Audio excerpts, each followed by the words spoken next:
Kaya, bienvenue au Big Pat Show. Ben, merci bien gros, je suis content de l'invitation. Comment ça va, mon chum? Ça va super bien. C'est une bonne année. On a pris une petite pause pour l'été, mais 2019, on a sorti l'album de Joe Herbeck, l'album de Sensé, j'ai sorti mon album. Là, on travaille l'album de Stevie qui sort le 5 octobre. Ça va bien, là. Là, je vais commencer par revenir en arrière un petit peu. Est-ce que tu te rappelles de tes débuts dans le monde du rap? Oui, absolument. Ben moi, j'ai commencé, je me suis acheté des tables tournantes. Puis je voulais être DJ. Là, j'ai acheté des 1200. Là, j'allais à Montréal dans le temps, ça s'appelait le Chin Fat, c'était un magasin de vinyle. Il y avait des rappeurs américains qui allaient là faire la promotion de leur vinyle quand ils sortaient leurs albums, tout ça. Là, moi, j'ai acheté des vinyles, puis sur les vinyles, dans le fond, c'était des singles, fait qu'il y avait tout le temps des acapellas puis des instrumentales. Fait que là, j'ai commencé à faire du rap tranquillement sur des instrumentaux américains avec les vinyles. Fait que là, j'ai commencé à trouver ça un peu plate et puis je vais commencer à faire des beats. Parce que quand j'ai commencé ma carrière, il y a personne qui voulait faire le beat pour moi. Fait que là, j'ai vendu mes tables tournantes, je me suis acheté un sampler N-Sonic, j'ai commencé à faire mes beats, puis tranquillement, ben, c'est comme ça que j'ai commencé. C'est la partie, ouais, c'est ça. Fait que ce qui t'a donné la piqûre pour commencer à rapper, c'est ça dans le fond. Ouais, ben c'est le rap américain. En fait, il y avait eu moi, comment j'ai connu les premières tunes de rap, ça fait longtemps que là. C'était en 85. Fait que là, moi, j'étais à l'école en 85, puis là, il y a un concours de lip-sync dans l'école. Moi, je connaissais pas de rap, mais là, les plus vieux ont fait le concours de lip-sync sur une chanson de Slick Rick qui s'appelait Lodi Dodi, que Snoop Dogg a repris plus tard. Mais quand cette chanson-là, ils ont fait cette chanson-là, j'ai capoté parce que c'était un style musical que je connaissais pas. Puis là, j'ai fait des recherches. Là, j'ai trippé par la suite sur Run DMC, Public Enemy. Ça a été vraiment ces groupes-là qui m'ont permis de connaître le hip-hop. Puis je trouve que je suis chanceux parce que j'ai tombé sur des bons groupes en partant, là. Ça a bien parti, c'est ça. Ouais, c'est ça, exactement. On se souvient tous, veut pas, il y en a plein, mais du classique, l'amour c'est une perte de temps, ça a fait jaser, ça fait jaser encore. Au moment où tu as écrit ça, est-ce que tu pensais que ça allait autant pogner, que ça allait être encore écouté aujourd'hui en 2019? Mais en fait, moi, j'ai juste écrit ça parce que j'étais un peu mélangé dans ce temps-là. Puis même cette chanson-là, en fait, c'était pas ça le titre. C'est juste que il y avait pas de titre, c'était pas, elle était comme pas complétée, là, je savais pas comment j'allais l'appeler. Puis à l'époque, il y avait Napster, je pense, ou peut-être LimeWire. Il y a quelqu'un dans le studio qui l'a mis. Il avait juste écrit l'amour sur le perte de temps parce que c'était le début de la chanson. Puis là, ben finalement, ça s'est connu comme ça, fait que je pouvais pas changer le titre, parce que tout le monde la connaissait sur ce titre-là. Mais non, j'ai jamais pensé que ça serait un hit. Pour moi, je me vidais le cœur, puis je disais ce que je pensais un peu de l'amour à cette époque-là. Ça a été mis sur LimeWire comme ça, puis finalement ça a pogné, puis bang. Ouais, c'est un peu pour ça que personne savait c'était qui a chanté dans ce temps-là, parce que tu sais, il y a des sites qui écrivaient que c'était Tire-Pat, d'autres écrivaient que c'était ironique, d'autres écrivaient que c'était moi, parce que ça avait été écrit juste par le titre, tu comprends? Puis là, ben, quand j'ai vu ça, ben, j'ai décidé de le mettre sur mon deuxième album, parce qu'en fait, c'était sorti entre deux albums, cette chanson-là.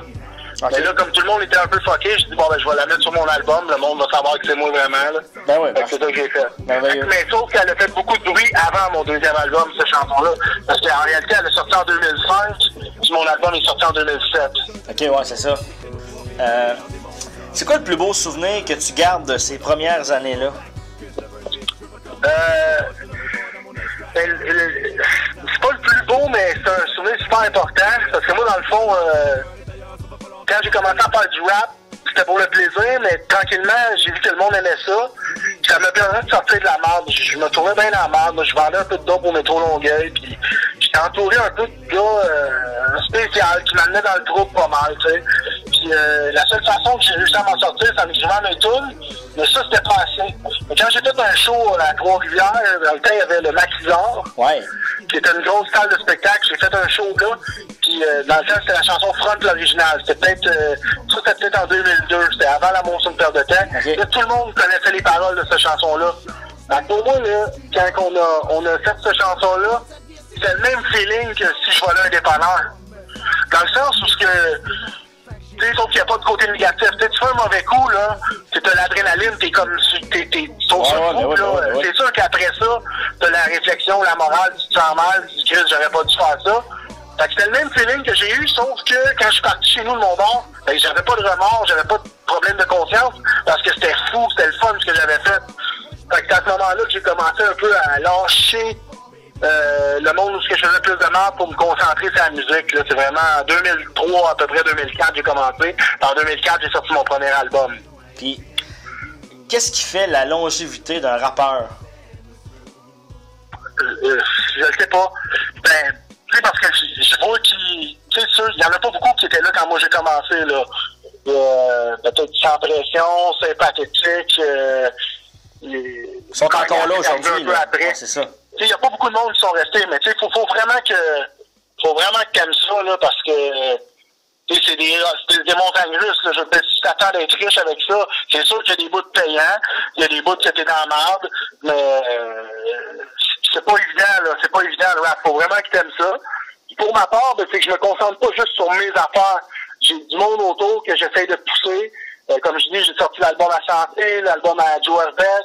Il y a plein d'albums que j'ai distribués comme SB, comme le duo, plein de groupes autour de moi qu'on a trippé.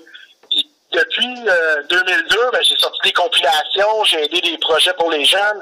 Il y a beaucoup de choses que j'ai faites. Fait que je ne me suis pas juste concentré sur Kaya, le rappeur, tu comprends? OK. Fait que c'est pour ça que j'ai comme continué tout le temps, parce que j'imagine que si j'aurais juste fait 4 albums, j'aurais été déçu à un moment donné. Mais là, j'ai d'autres projets que j'ai trippé, faire des compilations, monter des tournées.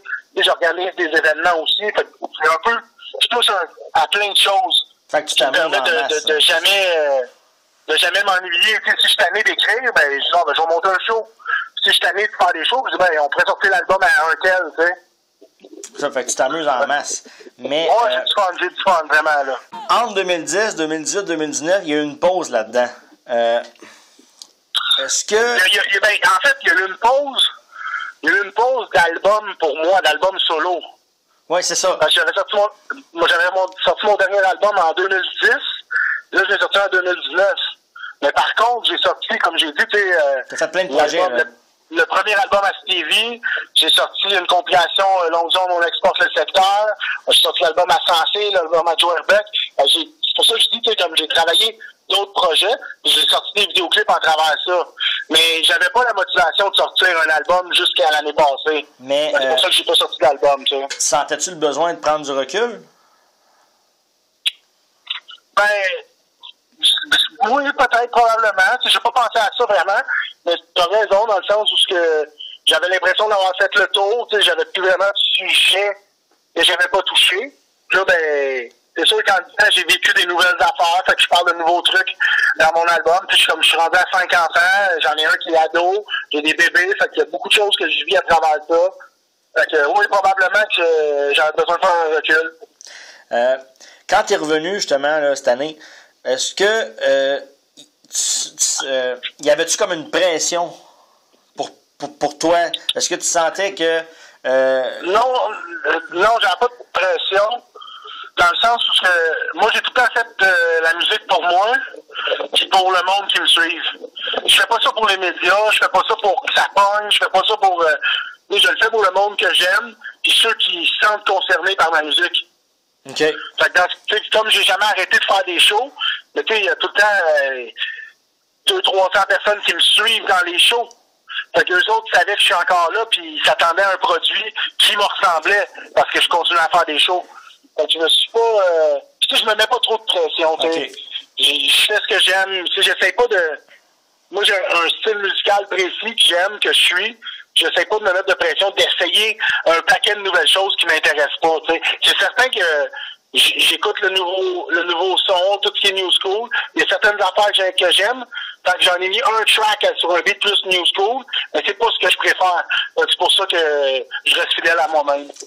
Ton album s'appelle Orgueil ou Trahison. Je veux que tu me parles un petit peu de l'album. C'est quoi cet album-là? Ben, en fait, c'est une réflexion à partir du début de ma carrière jusqu'à aujourd'hui. Parce que moi, dans le fond, Longue Zone, c'est le label que j'ai créé, c'est le nom de ma gang, le nom de mon crew, tout ça. J'ai eu beaucoup de monde qui ont passé à travers les époques, depuis quand on a poussé beaucoup d'albums. Il y a du monde qui sont restés, il y a du monde qui sont partis, il y a du monde qui sont revenus. Fait que pour plusieurs raisons, c'est comme, dans le fond, c'est des trucs d'amitié, puis des fois, on se quitte pour un moment, on se quitte pour tout le temps, puis il y a des raisons à tout ça, puis j'ai comme un peu tout mis ça dans l'album. Puis ça donne Orgueil ou Trahison pour ça, parce que est-ce que c'est moi qui est orgueilleux ou c'est le monde qui m'a trahi? Okay. Est-ce que c'est bien de la réflexion, cet album-là? Ben, on va aller écouter des extraits.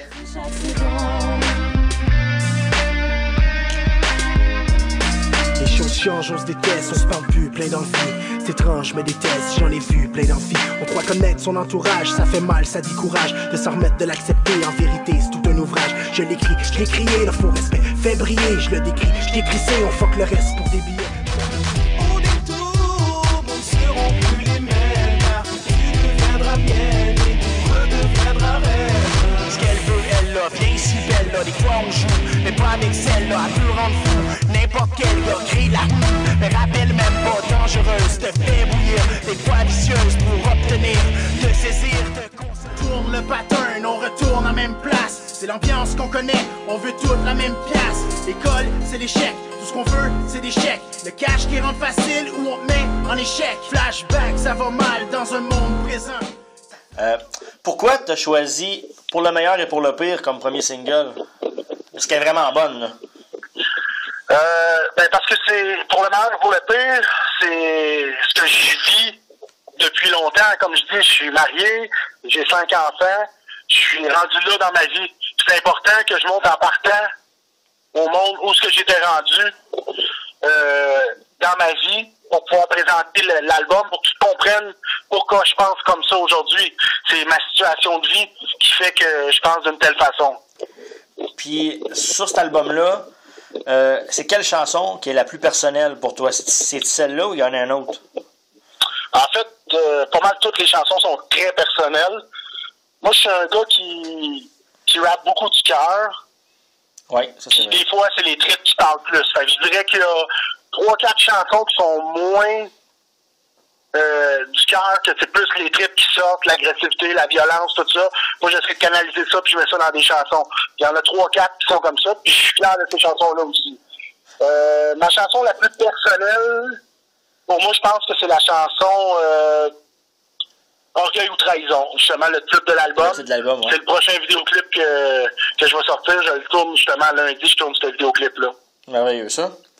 Si je te repose la question d'influence, mais aujourd'hui, en 2019, ça serait qui pour toi, ton influence? Bon, je vais t'avouer que dans la musique, il n'y a pas personne dans le rap que je suis vraiment.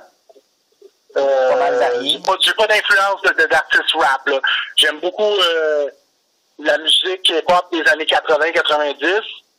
Puis j'aime beaucoup le rock des années 80-90 aussi. Okay. C'est ce que j'aime le plus. Côté beat, là, c'est sûr qu'il y a des instrumentaux, il y a du monde qui sont écœurants. Tous les beats à Soulja qui sont faits par Farfadet ou presque sont super bons. Je travaille beaucoup avec Joe Arpeck, il fait vraiment des beats pour plein de monde aussi. Puis moi, c'est un de mes préférés parce qu'il touche à tout. Fait que vraiment, moi, c'est ce qui me met dans un mood d'écrire, c'est quand j'entends les beats, puis ça me rentre en dedans, puis ça me permet de m'exprimer. C'est vraiment les instrumentaux qui fait que je pense. Mais mon influence, c'est mon quotidien, c'est ce que je vis à chaque jour, c'est ce que je ressens, c'est vraiment ça qui influence ce que j'écris. L'artiste Loud a été le premier à faire le Sandbell pour un rappeur au Québec. C'est-tu quelque chose qui te tente, que tu vises un jour? Bon, non, pas vraiment. Pas à ce point-là? Pas vraiment, puis je pense pas que... Non, c'est ça, j'ai pas ces idées de grandeur-là. Puis comme je dis, j'ai jamais fait rien pour plaire au public, plaire au monde. Moi, je me suis tout le temps vidé le cœur, puis sorti des tripes dans mes chansons, puis ce qui arrive après, ben c'est pas dans mon contrôle, puis j'essaye pas de contrôler ça non plus. OK. C'est sûr, je dis pas, je cracherai pas là-dessus, Non, je comprends. mais je fais rien pour. Je fais pas de move pour ça. Si ça arrive là, ça arrivera. Sinon, tu vas être bien content de ce que tu vas avoir fait pareil. Ouais, c'est ça. Puis moi, tu sais, dans le fond, recevoir des messages des fans, ça me dit que, mettons, je sais pas, moi, j'avais fait une chanson qui s'appelle J'aurais dû sur ma relation avec mon père.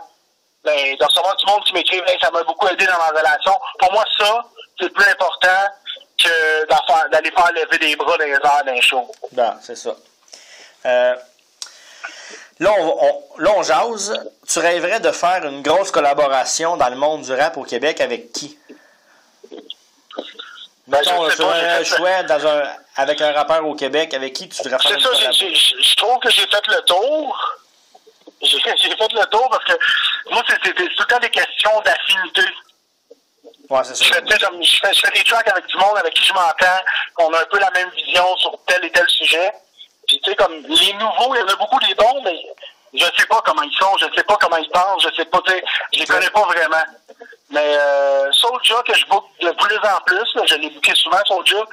Puis c'est un gars que je trouve très loyal, très humble. Fait que je pense que ce serait Soulja, le seul qui me manquerait dans mon répertoire de featuring. Peut-être que ça va arriver un jour, on sait pas. Ouais, peut-être, mais dans le moment, je travaille pas un projet d'album, puis je suis pas là-dessus, mais on s'entend bien, on fait beaucoup de shows ensemble. Bon, ben c'est ça qui compte. Mais en tout cas, on est bien content de ton retour. Kaya is back, on peut le dire. Merci. Je te souhaite encore du succès pour plein d'années encore. Peut-être un Sandbell même. Pourquoi pas? Regarde, on peut bien rêver si on veut. Ouais, on sait jamais. Qu'est-ce qui s'en vient pour toi cet automne? Le 15, justement, avec Soulja en novembre, le 15 novembre à Farnham. Là, je suis en train de tout boucler ça, là. Je regarde pour l'Abitibi, dans le coin de Trois-Rivières, en Gaspésie. On est tout en train de démonter ça. Fait que, comme je dis, on a pris une pause d'été, fait que le travail recommence officiellement en septembre. Puis ça, si on veut trouver ces dates-là, t'as-tu une page Facebook? Bon, ouais, checkez ma page Kaya, K-A-Y-A, sur Facebook. Tout est là. Tout est là, les dates de show vont être là, tous les détails vont être là. Exactement. Les places où acheter vos billets, tout est là. Kaya, merci. Ben, merci à toi. Merci d'être passé au show, mon ami, puis c'est quand tu veux. Bon succès. Ben, parfait. On se redonne des nouvelles de toute façon dès qu'il y a des projets qui s'en viennent. C'est sûr et certain, je t'oublie pas. Parfait, merci. Salut, là. Bye.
Le ciel y est gris, y a plus de couleurs, on fait seulement qu'attendre. Dans l'espérance, notre amour brûle et redevient des cendres.